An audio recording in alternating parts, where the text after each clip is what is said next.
Hello.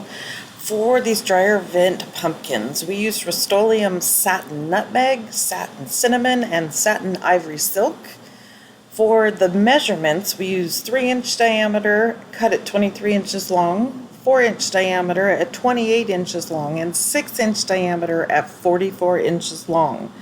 Insert the dowel in the middle, some Spanish moss in between, and you've got a great little centerpiece that will last you from September to December.